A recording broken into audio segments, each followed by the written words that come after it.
Good evening, friends. Actually, I wanted to tell Preeti to write for this webinar that not to miss the beginning. But anyway, those who miss it can see a video tomorrow. Last time we covered LDL cholesterol in detail. I'm sure you all remember it.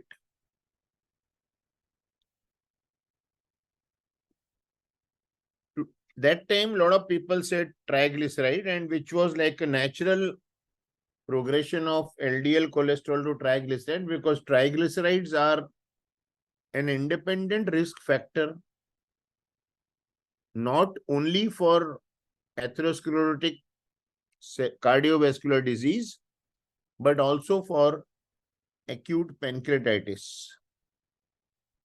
And like LDL, it has 5 different levels. So optimal control. And then what I wanted to also tell people, most of us think, one second. When we think of diabetes, our mind only thinks of sugar. But I want to show today how in the entire causation of diabetes, the word sugar does not even exist, and how triglycerides are responsible for pre-diabetes and diabetes. So if you have a patient, see, some patients, due to saving money or due to part of a package, just come with total cholesterol and total triglycerides. So if the cholesterols are near normal, of course, you should do a full lipid profile, but TG alone, you can be very sure, and if the patient is obese, that this patient is likely to go for diabetes very soon. Are you seeing the slides now, Dr. Neera? Yes, sir. Can we see? Yeah. Yes, sir. Yes. Yeah. I had taken away to type some words which were missing. So what is cholesterol and triglyceride? So today we'll be talking on basically lipid metabolism and how triglycerides are important for diabetes causation. Cholesterol and triglycerides are 2 forms of lipids or fat. Both are necessary for life because we need them more than we need sugar. The normal range for sugar is up to 100.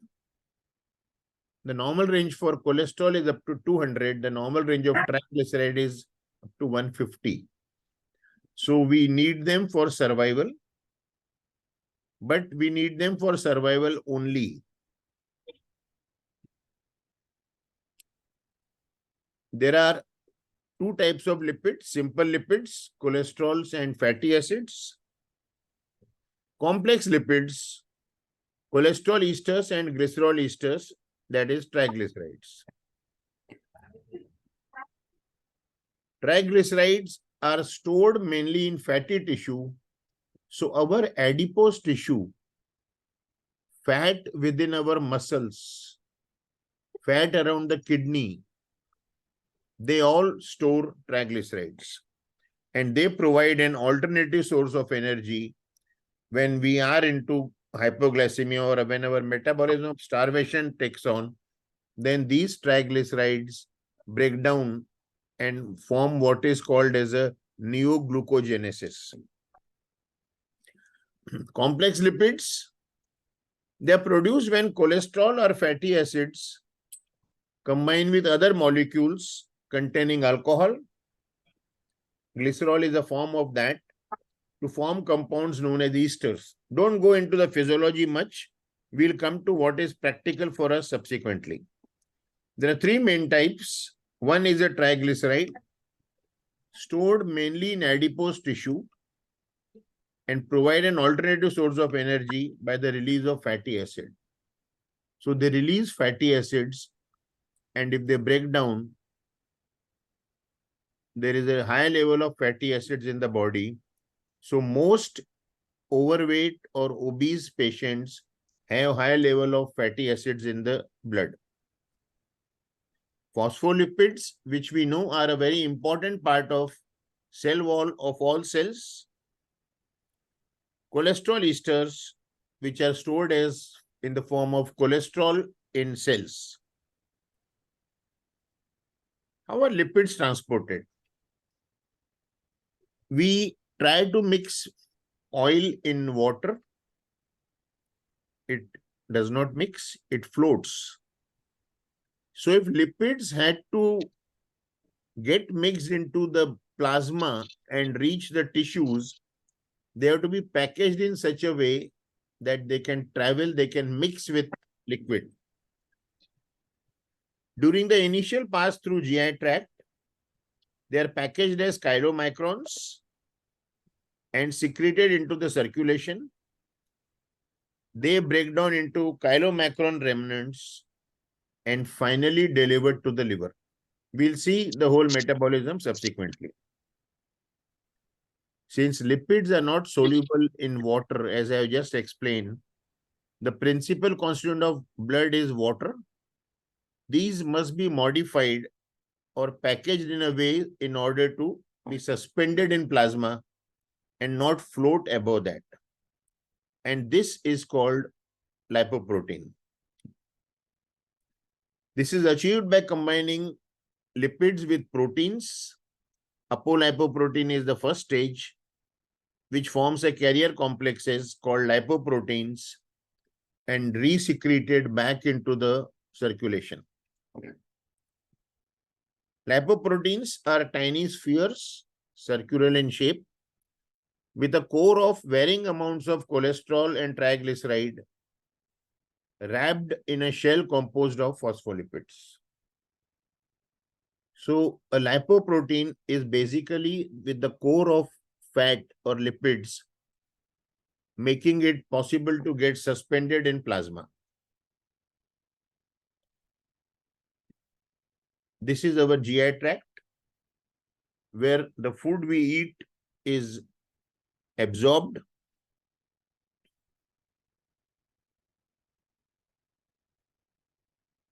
and it enters the bloodstream.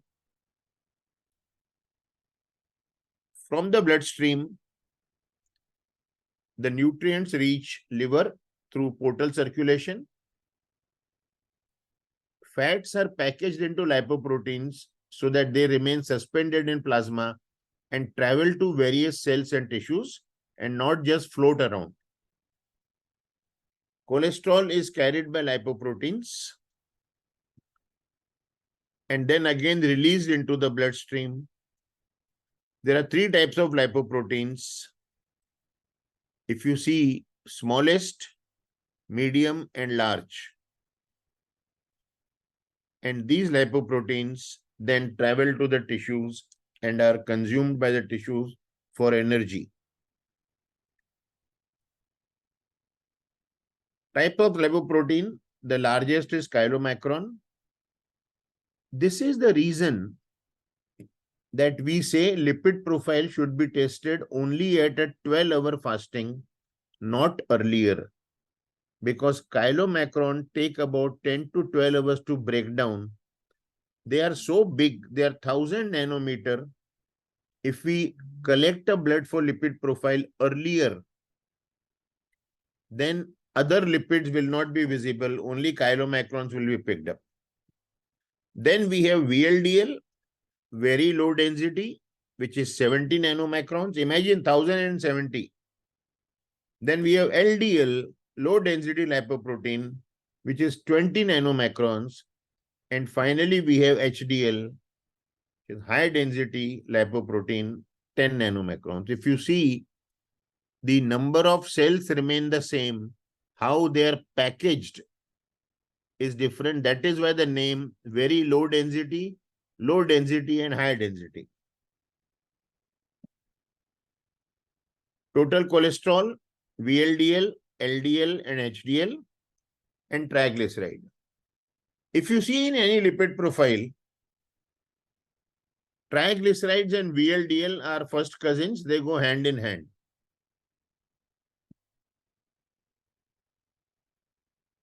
Please pay attention to this animation. I have taken the concept, those who have not seen it, I'm using the concept of a garbage van or kachra gadi to explain the lipid profile. These are intestines in which the food that we eat is absorbed and cholesterol is formed. This cholesterol through portal circulation goes to the liver. Liver also forms cholesterol internally. Intrinsic cholesterol. Liver is a powerhouse where cholesterol is formed. Now, this red line is showing the arterial tree of our body through which how lipoproteins travel, I will explain. The lipoproteins are packaged in liver and put into circulation. So cholesterol and triglyceride both are formed. They combine and it is the form of VLDL. VLDL is triglycerides and cholesterol combined. So in liver, VLDL is loaded into a truck and sent to the tissues. Once it reaches the end tissue where it is to be used, the triglycerides is released and the truck is left with only LDL. This LDL is what is deposited in arteries as atheromatous plaques. So you have seen in garbage vans, if you are traveling behind one garbage van, there is always excess garbage loaded and some garbage falls on the road. It's the same analogy or same collateral that LDL, excess LDL in our body does not remain in blood. So when a patient tells me, no, if I tell a patient LDL 135 is more, you are a diabetic, sir, only 135, no? I said, no, this is free LDL that we can measure in the blood. You don't even know how much is deposited in the arteries. So as this garbage is falling on the road, LDL falls on the road in the arterial tree and creates atheromatous plaques. Now these atheromatous plaques have to be cleared. So comes HDL. Now suppose our corporation or government said that after every garbage van, one auto rickshaw will go with a man who will pick up all the garbage that is fallen from the truck on the roads and keep the roads clear. That scavenger, that support system to pick up the garbage is HDL. HDL clears the LDL deposited in the arteries as atheromatous plaques. That is why HDL is a negative risk factor if it is above 60. And this HDL is so powerful that it can not only lift LDL, it can clear out the whole atheromatous plaques initially. LDL picks up that and at times even atheromatous plaques are cleared up. And when it picks up LDL, this HDL becomes VLDL. And this VLDL in the form of LDL goes back to liver for processing again. So how atheromatous plaques are formed? If LDL is more, it falls on the road, and HDL, if it is good quantity, will clear up. So you may have a low LDL,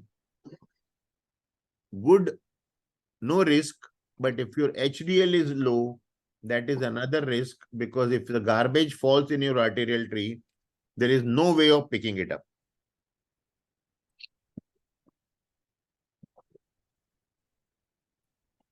So as per ATP3, as I have said, adult treatment protocol 3, LDL normal is below 150. Please keep in mind, you must tell your patient no alcohol for 48 hours prior to testing a lipid profile or testing triglyceride. Patient is only high triglyceride. You may not spend money repeatedly for lipid profile. Labs do also triglyceride alone. So 12-hour fasting, no alcohol for 48 hours. Borderline high is 150 to 199. High is 200 to 499. Very high is 500 or above. And believe me, in my practice, the highest triglyceride I have seen is a non-alcoholic 1400 milligram per DL. The finding of elevated triglycerides are an independent coronary heart disease risk factor. How does it progress to diabetes? How does it help progress to diabetes? Please pay attention. The basis of diabetes, even as we explain to our patients, is high calorie intake. That is why for control of all dyslipidemia, we want diet control. So let's see an example. We all consume much more quantity of food than our daily calorie requirement. Our bodies store these excess calories as fat. Today, fast food and junk food form our staple diet. And then oil consumption, you can't even talk. I make it a habit to ask every patient who wants to lose weight, every hypertensive, every diabetes, how much oil do you consume per month in your family? And almost 99% will say very little. Now, as per National Institute of Nutrition, Hyderabad, 500 ml per person per month is the allowance. So if there are 6 adults, they cannot consume more than 3 liters of oil, ghee, butter combined, but they're consuming at least 6 and they think they're taking less. This is not even counting the fast food they purchase from outside. Coupled with our increasingly inactive lifestyle, the couch potato syndrome, the result is obesity or morbid obesity. Before long, 5 to 7 years, it is metabolic syndrome or MBS or syndrome X. Chronic overnutrition, 4 parts of genesis of diabetes: the liver, skeletal muscle, adipose tissue, and pancreas. This is the body. You can see this person has android obesity. During overnutrition, high calorie intake and weight gain, fat cells progressively enlarge, storing increased amount of triglycerides in the adipose tissue. Triglyceride level in adipose tissue is more. Excess fat intake in combination with increased release of fatty acid from fat tissues leads to accumulation of fatty acids in circulation. Look at this, the arrow will show free fatty acids are released from fatty tissue. These are eventually taken up by muscle and liver tissue, which leads to insulin resistance in these tissue. So, any person, either normal body weight with android obesity or abdominal obesity, or obese or diabetes, almost all will be pre-diabetic. Or if not pre-diabetic, if you check their insulin levels, the insulin level is high because they are into insulin resistance. These free fatty acids, when they deposit in skeletal muscles and liver, that is the genesis of insulin resistance. What is insulin resistance? Suppose my lunch requires 80 units of insulin to bring down my blood sugar to 120 after 2 hours. Now it requires 120 units because the insulin is ineffective. So insulin resistance, my body has become resistant to insulin power. The beta cell compensates by secreting more insulin to maintain normal glucose handling. If my requirement is 80, but my insulin is become less effective, the pancreas will secrete 120 to compensate for that ineffectivity. End of the day, the game is this person's blood sugar should remain normal. So insulin will be produced more and have effect in these places where this is stored.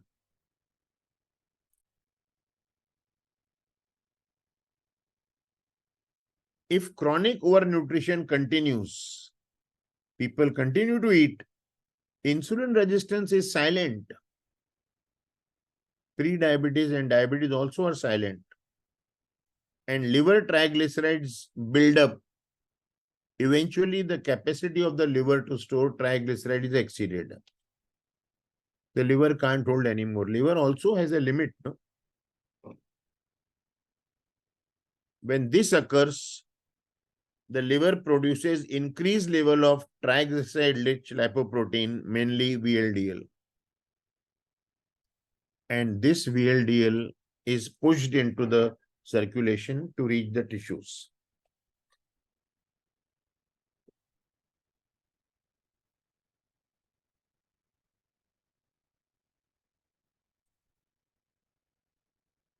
So the liver, you see the arrow on top, is produced VLDL.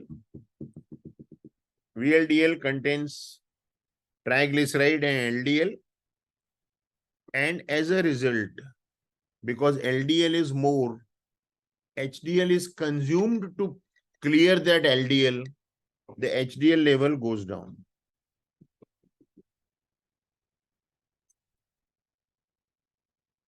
Please remember, till now, we only talked of calorie, we not talked of sugar.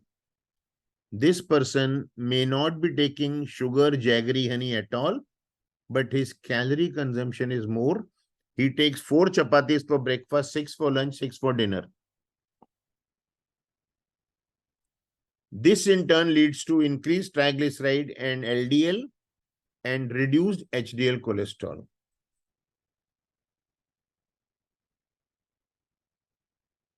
Initially, the body compensates. Pancreas will give more insulin. So you have a stage of hyperinsulinemia. Yesterday, I had a patient who I had forgotten. He had come to me 4 years ago. He was under treatment for hair fall. And the dermatologist had done insulin levels and insulin was high. I had told him that your insulin is high because insulin is not effective. No family history of diabetes in last 2 generations. I had cautioned him that control your sweets, start walking, exercising. Otherwise, in few years, you will become pre-diabetes, and another few years, you will become diabetes. He came yesterday. His insulins were 65. Normal is up to 27, 28. And he had become a pre-diabetic. So, high triglycerides, adipose tissue, insulin resistance, hyperinsulinemia is the cycle. And hyperinsulinemia leads to pre-diabetes. And till now, we have not talked of high sugar consumption. And although in the early stages, there may be only a minor increase in level of fasting glucose, this insulin resistance leads to ever worsening state of hyperinsulinemia and impaired glucose metabolism, and finally type 2 diabetes mellitus. After all, pancreas also has a limit, no? You can't keep flogging a horse. Now, this will explain to you very clearly. In the normal metabolic state, insulin keeps the level of fasting plasma glucose within a normal range. There is normal insulin sensitivity at this time. This orange color line is insulin level. Red color line is sugar level, fasting sugar level. And black color line is insulin sensitivity or resistance, one of the two. So, insulin production is normal.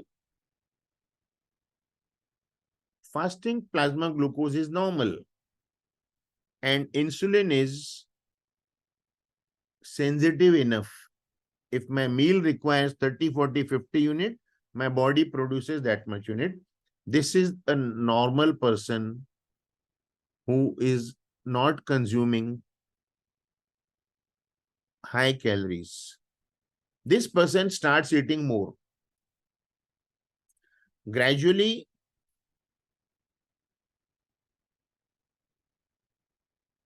the insulin, he stores more fat.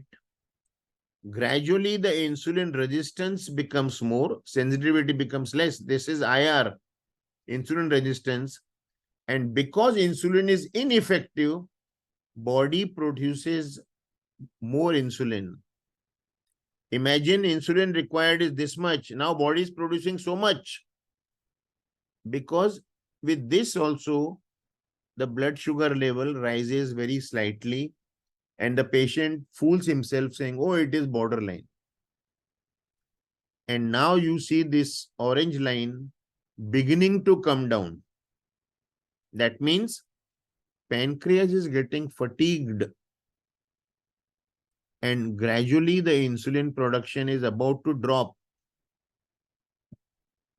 And then what happens? This is a pre-diabetes stage, hyperinsulinemia, high insulin resistance, pre-diabetes. And then next stage is insulin production goes down because the pancreas cannot compensate anymore. Insulin resistance keeps increasing because I am not losing weight and I become a diabetic, my blood sugar rises. See the red line. And I am a diabetic. So just see, in last 10 minutes we showed overnutrition, high calorie consumption, triglycerides in adipose tissue, leading to insulin resistance, leading to pre-diabetes, insulin resistance leading to hyperinsulinemia, pre-diabetes, pancreas getting fatigued, and diabetes. Nowhere the person has consumed excess sugar. So how do you manage hypertriglyceridemia? Let's see. First is you screen for metabolic syndrome. We don't blindly treat triglyceride level. What is metabolic syndrome? It's a combination of abdominal obesity, low HDL cholesterol, high triglyceride, hyperglycemia, and mildly or moderately high blood pressure. When you have all of this, no, your ECG stress test may be normal. This patient of metabolic syndrome is at risk of a sudden cardiac arrest. If metabolic syndrome, increase abdominal circumference, risk factor 1, low HDL2, high TG3, high blood sugar 4, and high BP 5. High blood sugar means even if fasting is 105 after overnight fasting of 10 hours or 8 hours, that is hyperglycemia. No patient can say that, oh, I ate sweets last night. Sorry. This patient is at a risk. You have to start off therapeutic lifestyle changes. You have to please start giving prescriptions of diet. Control your diet is not enough.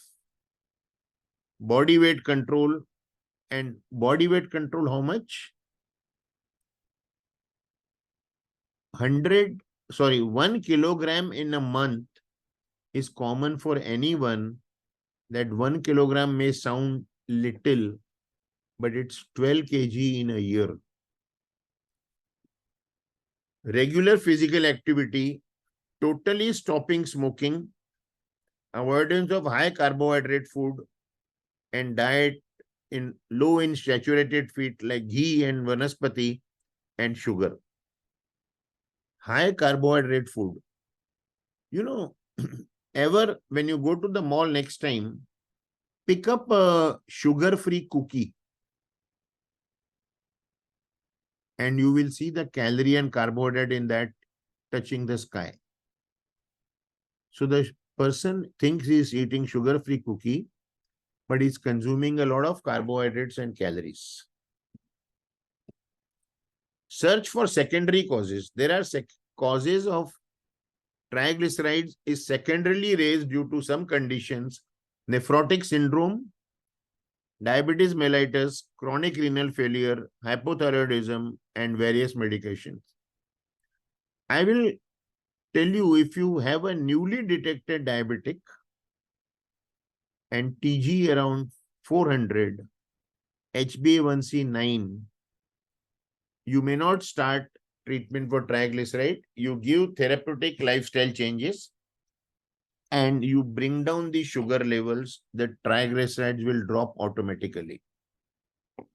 Which medications cause TG increase? Second generation antipsychotic drugs, clozapine and olanzapine, non-selective beta blockers like propranolol, long-term oral corticosteroids, cyclophosphamide, oral estrogen, tamoxifen, and thiazide diuretics. Optimizing glycemic control, as I said, improves triglyceride levels.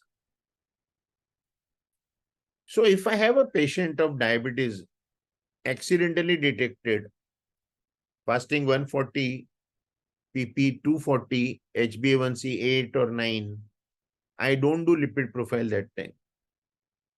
In 3 months, I bring down the sugar. Then I will do full profile, lipid, kidney, and everything. Then search for acquired causes. Overweight to morbid obesity. Now we explained to you how triglycerides settle in adipose tissue and cause problems. Excessive alcohol intake, because again calories. High carbohydrate intake and tobacco use. So control all of this. Try to control or eliminate acquired causes. Drugs may not work very well. If the person does not control diet, if the person doesn't exercise, then only drugs will not work. When I talk on algorithm to control triglyceride, you'll understand drugs are not the first resort. Determine cardiac risk profile, how I had explained last time, Framingham score, 10-year risk of coronary heart disease. Given the association of, as I said, high triglycerides with pancreatitis and atherosclerotic cardiovascular disease, the goals of management of patients with high TG are to lower the risk of both of these conditions. acute pancreatitis also can be fatal. Reducing risk of pancreatitis, TG level reduction is very important to reduce the pancreatitis risk if the patient already has had one attack of acute pancreatitis. Then they get into chronic or the chronic calcific, and that itself may give a secondary diabetes. As the risk of pancreatitis increases progressively with TG risk. TG over 500 milligram has a marked increased risk of pancreatitis. Now, atherosclerotic risk management. If the TG is high, then LDL cholesterol may not present the cardiovascular risk properly. It may underrepresent that risk. High TG levels are associated with small dense cholesterol depleted LDL particles that may not be captured by LDL estimation. So if you have high TG above 500, then it's time you do apolipoprotein and look at the non-HDL cholesterol levels. Non-high density lipoprotein, non-HDL cholesterol and apolipoprotein B concentrations are better measures of risk with TG very high. So I normally do not make patients spend money on apolipoprotein levels other than when triglycerides are above 450 or above 500. This then tells us how to reduce the risk. Apolipoprotein A is like HDL. So we normally you'll never be able to ask for apolipoprotein B alone. It's A and B both. So apolipoprotein A is the HDL equivalent to HDL cholesterol. It helps start the process for HDL to remove LDL. Apolipoprotein A helps HDL to start removing LDL from the atheromatous plaques. It helps lower the cardiovascular risk. Although apolipoprotein levels can be measured, but because of the cost, we normally go with HDL, LDL, unless the TG is above 500. Low levels of apolipoprotein A is like low levels of HDL.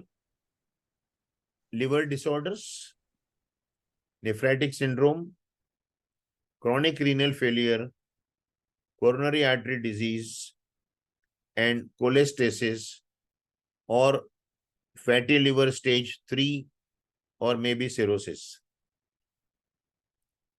And high levels are found or high HDL, taking medicines with extra estrogens, taking niacin, taking statins, recent loss of weight. All these give high apolipoprotein A or high HDL. Apolipoprotein B is equivalent to VLDL and LDL particles responsible for carrying fat molecules, including cholesterol, around the body. So we measure apolipoprotein B if the TGs are high. So as we understand that as atherosclerotic risk is also with LDL cholesterol and triglyceride, both independent risk factors. So LDL lowering we have to do first, as patients with hypertriglyceridemia are generally candidates for LDL cholesterol lowering. They also have high LDL. Then optimal treatment of LDL cholesterol, how we discussed last time, is a must. LDL lowering agents such as statins and ezetimibe generally have mild to moderate triglyceride lowering effect, but alone are not enough. This is a table. You can take a snapshot. Phenofibrate macronase form very little response on LDL, but 41 to 53% change in triglyceride. So you can take a picture. Our first preference of drug is fenofibrate. If the patients have side effects or they don't tolerate, then I may go for nicotinic acid if I get it. Otherwise, marine omega-3 fatty acid, which vegetarians may be very reluctant to take. LDL cholesterol lowering, as patients with high TG are generally, this is a repeat slide. Sorry. Now this is the algorithm. Pay attention. This is from an American source.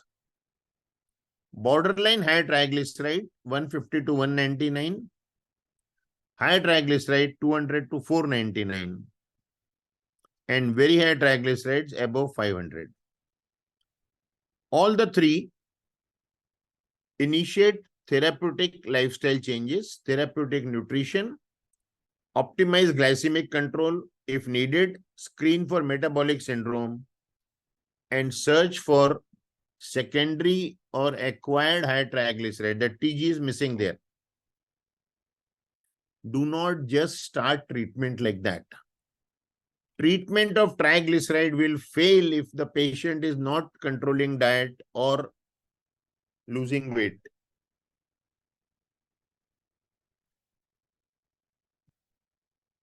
Before I go on to this, I must tell you one more point.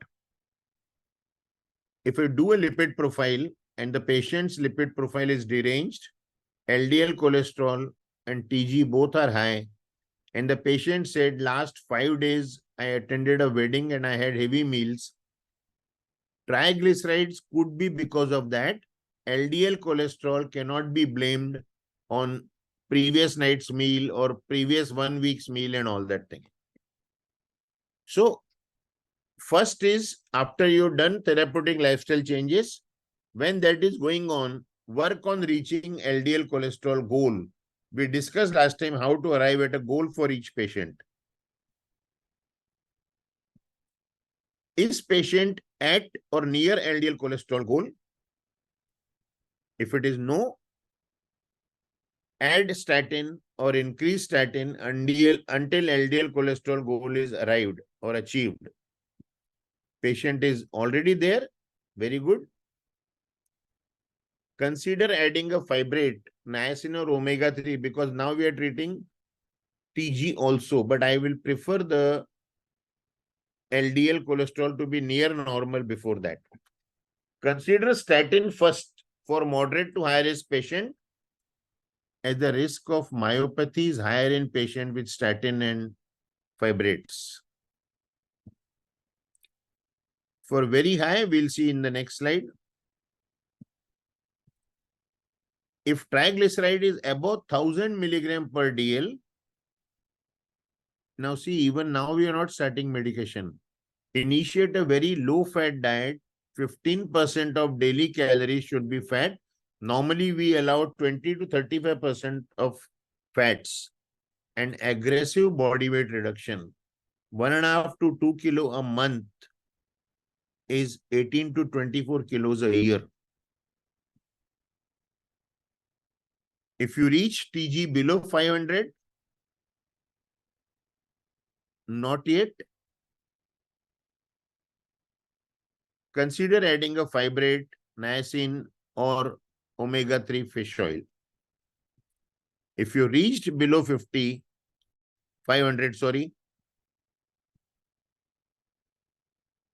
work on reaching LDLC goal. You may not give fibrate if the patient is below 500 and continuing lifestyle management. Lifestyle management and LDLC control is must. Drug treatment.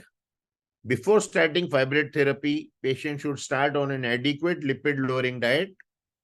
Send to a dietitian, or if you cannot advise, it should be used only as an adjunct to lipid-lowering diet and medication, and not as a first-line mode of therapy. Please understand, just picking up and writing statin fenofibrate combination without advising on diet and monitoring is very important. Otherwise, your patient's TG is not going to come under control. Fibrates are administered orally, ideally as once a day.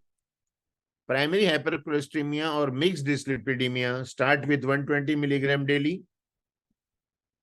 Severe hypertriglyceridemia, the dose ranges from 160 to 200. Sometimes you can reduce it to 120 once they are down, adjusted according to lipid levels. Patients who have renal dysfunction may not be only creatinine. Look at eGFR also. Initiate with 40 milligram per day. Conduct regular renal function test. A patient with renal dysfunction requires every month creatinine and serum cholesterol and titrate the drug as required. Two brand names, Lipicad 160-200 and Phenolip 160-200. Niacinamide 500 milligram OD to TDS. I have not been able to find a brand that's available at chemist shops, but on Amazon or various other portals, you can get niacinamide capsules. Omega-3 fish oil, 300 milligram to 1000 milligram daily. Three brands are Tata 1 milligram, Salmon Omega, Dr. Morpin, and Nutrilite. You can decide what you want to take. Now, when I was doing research, two new things came to mind, which I thought I must share with you. Large randomized trial of atorvastatin versus rosuvastatin in people with coronary artery disease showed similar cardiovascular outcomes, but more new onset diabetes requiring therapy and cataracts with rosuvastatin. So this proves that atorvastatin should be preferred. Yesterday, a student from a pharma college came to me for an interview. They said the GPs have forgotten rosuvastatin. I said MRs are to blame. We still write atorvastatin to our patients. And second one was, although there are a lot of omega-3 fish acid research products, this one is October 13, 2023. In a September meeting, the safety committee of the European Medicine Agency, EMA, confirmed that atrial fibrillation will now be included as a common side effect in summary of product characteristic for medicinal products containing omega-3 acid ester. Should atrial fibrillation develop, intake of medication must be stopped permanently. We all think these are nutraceuticals and nothing will happen with them. But these are two new studies we thought I must share with you. How you want to believe them, how you want to adapt to practice is your call. Thank you very much. We'll see what questions are there. Okay, Preeti, all the previous questions have gone because I logged out. Kindly throw more light on significance of lipoprotein A, lipoprotein B, and homocysteine. Lipoprotein A and B, so I told you just now, no? Homocysteine, HCRP will be covering soon. Please take a session on diet, what to eat, how much to eat, nutrition, lifestyle. Statin, which one to choose? After the last slide, I think you will choose only atorvastatin.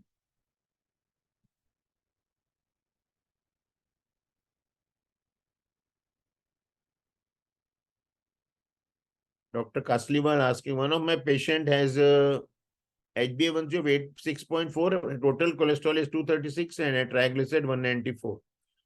Dr. Kasliwal, you treat the LDL. What is the LDL you decide? 194 TG doesn't require oral treatment. You have to control lifestyle, control calorie intake and make him lose weight. Serum insulin is done fasting and PP both, like sugar. How much insulin level suggests the patient is insulin resistant? Above the reference range of that lab. Okay, Dr. Mukesh Patel, you contact Preeti. The things are ready now. We'll give you. Ezetimibe, how long? Ezetimibe, you have to give like statins only. Once you achieve the target, you may try tapering off. How to reduce high triglycerides in children with high triglycerides and also in subclinical hypothyroidism?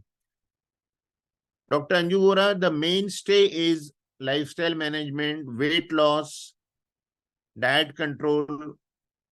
And when you say high, if it is 250 to 300, I think, is it the childhood obesity? Please take care and control that. Please explain why not to ask for lipid profile when high sugars are detected for first time. See, if you do lipid profile, then you are definitely going to find high triglycerides, high LDL. If you wait for 3 months, very rigid diet control, if you trust the patient, then 3 months later will give you a true picture. Otherwise, on this very high readings, no, you will start very high doses of statins. Store was 5 mg should be started first. You can start 5 or 10 also. Actually, 5 to 10 is a moderate intensity statin therapy.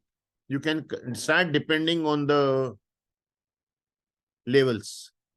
Can TG behind become of poor liver function? Yes. TG is chronic liver disease, cholestasis will cause high triglycerides. Otherwise, no, it cannot cause poor liver function. Newly diagnosed STM 140/90 can be managed with lifestyle only? Yes, you must.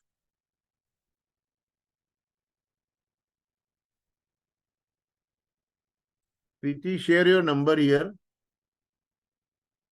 History of childhood jaundice.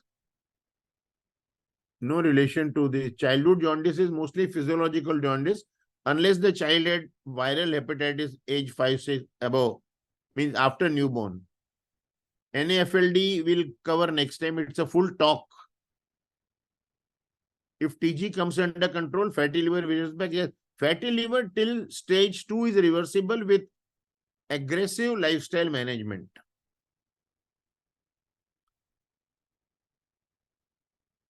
Okay, in-depth lecture. ठीक है, I'll take it. Thank you very much. Take care.